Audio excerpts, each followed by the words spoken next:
Tanpa disadari ternyata zona nyaman itu membuat botol kita tuh kosong. Karena apa? Ya tadi, kapasitas kita apa, yang dipakai kapasitas kita itu. Kalau misalnya kita memenuhi diri kita sebagai botol kosong, apa yang terjadi teman-teman? Ketika dikasih tekanan, berisik botol ini, dia akan merasa tidak nyaman, dia akan mempengaruhi kanan kirinya, mungkin loh ya, bisa jadi loh ya. Tapi akhirnya semua kan indah dan pindah pada waktunya, itu belajar untuk bertumbuh kan. Atasan baru datang, ternyata yang ini komunikasinya enak, tapi kerjaannya kasih saya semua. Wah, nggak ada pilihan. Itu orang kerja begitu teman-teman. Kalau saya lihat ya, kerja itu ada dua pilihan. Yang satu, kerjaannya enak, gajinya kecil, lingkungannya asik, itu dijabanin tuh. Anak-anak zaman sekarang begitu, banyak sesuai passion gitu ya, gajinya kecil tapi bertahan, ya nggak? Yang satu, gajinya gede, fasilitasnya oke, tapi lingkungannya toksik, ditahan-tahanin, mau kayak apapun, ya udah deh gue bertahan. Jadi sebenarnya mau kita pindah kemanapun sama aja, kayak atasan tadi, komunikasinya enak, kan nggak ada ya kehidupan seindah sinetron gitu kan.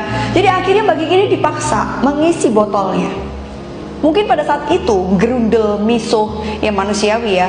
Ini tuh kayak kalau dia bertahan dengan botol yang kosong, dia kalau digencet, wah ini udah wassalam nih, udah nggak tahu nih gimana. Tapi akhirnya pelan-pelan dia mengisi dirinya, memenuhi kapasitas yang dibutuhkan sebagai tim leader. Ini yang teman-teman sekarang lakukan, gak cuma Mbak Kiki. Akhirnya Anda mau nggak mau dikit demi dikit Anda memenuhi botol Anda, belajar sabar, connect dengan atas, connect sama bawah, ngerjain pekerjaan yang mungkin bukan job desk Anda banget, tiba-tiba harus belajar. Akhirnya botol ini mungkin belum penuh, belum sempurna, tapi ketika dia dikasih tekanan, botol ini nggak akan seberisik tadi. Mungkin berisik dikit, misuh dikit, tapi akhirnya bertahan, berdiri lagi. Padahal implementasinya tergantung manusianya itu sendiri.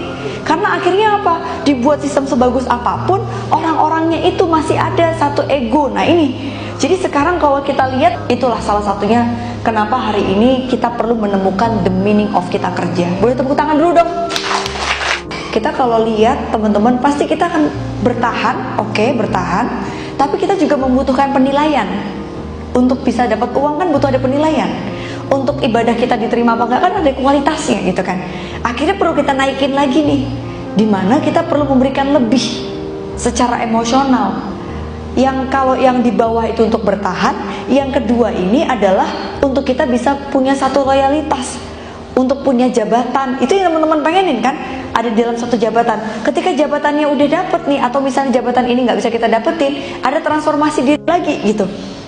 Transformasi dirinya apa?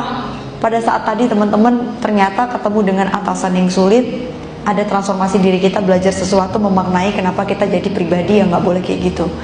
Ketika kita memaknai sebagai ibadah, itu luar biasa sekali. Dapat callingnya, the meaning of hidup itu bekerja untuk ibadah. Jadi pada saat kita ibadah tuh udah nggak hitung-hitungan lagi tuh ibaratnya. Berapapun uang yang didapetin, jabatannya dimanapun, dia akan meningkatkan kapasitas dia.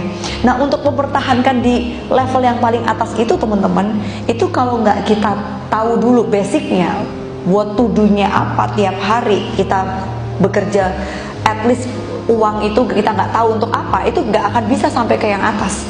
Jadi memang level dasarnya adalah teman-teman sadar dulu bahwa kita kerja untuk uang. Ketika dapat uang ini mungkin kita akan dapat kebanggaan, jabatan, karir kita capai.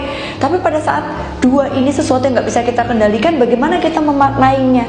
Nah ini yang saya rasa perlu kita gali di sesi ini.